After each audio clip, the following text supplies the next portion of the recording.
हे देवी, कार्तिक महात्म के 25वें अध्याय का पठन शुरू कर रहा हूँ। तीर्थ, व्रत और दान आदि के करने से समस्त पाप नष्ट हो जाते हैं, मगर प्रेत योनि में रहने वाले को इसका अधिकार नहीं है।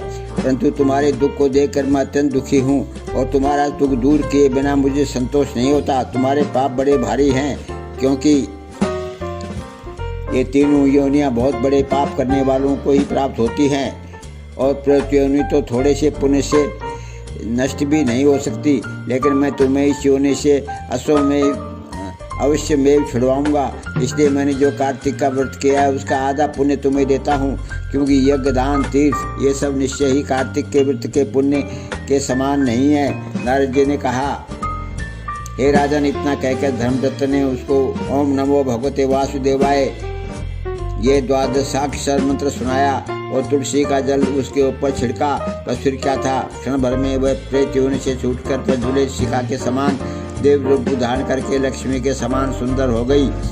तब वह धर्मदत्त को दंडवत प्रणाम करके प्रसन्नता से गदगद होकर बोली, हे ब्राह्मण, आपके आशीर्वाद से मैं इस घोर नरक से छूट गई हूँ।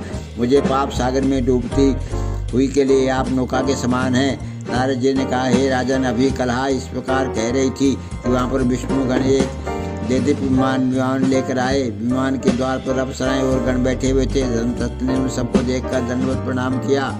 पुण्यशील और सुशील नामक भगवान विष्णु के गणों ने धर्मदत्त को अपने हाथों से ऊपर उठाकर उसका अभिनंदन करके उन्होंने कहा, हे जो श्रेष्ठ, आप धन्य हैं जो कि आप सदा भगवान विष्णु के व्रत, कथा और सेवा में लगे रहते हैं। आप सर्वदा दीन दुखियों पर दया करते रहते हैं।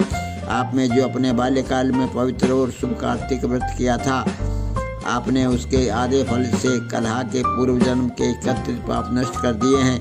यही नहीं, आपकी कृपा से उसके सैकड़ों जन्म के पाप नष्ट हो गए हैं। आपके जागरण आदि के करने के पुण्य प्रभाव से आकाश मंडल से ये विमान आया है। ये ब्राह्मण अब हमें इसे भांति भांति के लोगों से युक्त वैकुंठ में ले जा रहे हैं। भोगों से युक्त आपके दान पुण्य के प्रभाव से, कार्तिक व्रत या तुलसी पूजा के प्रभाव से ये अब भगवान विष्णु के निकट रहेगी। आप भी इस जन्म के पश्चात अपने दोनों स्त्रियों सहित वैकुंठ लोक में भगवान विष्णु के समीप रहोगे और मुक्ति प्राप्त करोगे। हे दया सागर, वह मनुष्य धन्य है और जन्म उन्हीं का फलीभूत है जिन्होंने कि तुम्हारी तरह भगवान विष्णु की भक्ति की है। क्योंकि भगवान विष्णु अपने भक्तों का भला क्या नहीं देते, वह सब कुछ देते हैं। जिन्होंने प्राचीन काल में उत्तानपाद के पुत्र को ध्रुव स्थान में पहुंचाया, जिसके स्मरण मात्र से प्राणियों की सदगति हो जाती है। प्राचीन काल में भगवान विष्णु केवल अपने नाम के स्मरण से ही ग्रह द्वारा पकड़े गए हाथी को अस्थि योनि से मुक्त करके जय नाम देकर अपना पार्षद बना लिया। तुमने उसी विष्णु की सेवा की है।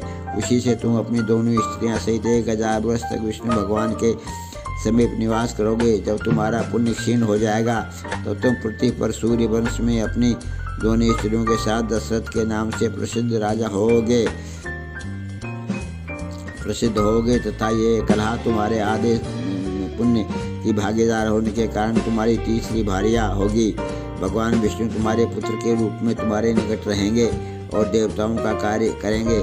भगवान विष्णु को प्रसन्न करने वाले तुम्हारे कार्तिक व्रत से अधिक महत्वपूर्ण यहाँ दान, तीर्थ आदि और कोई भी नहीं है।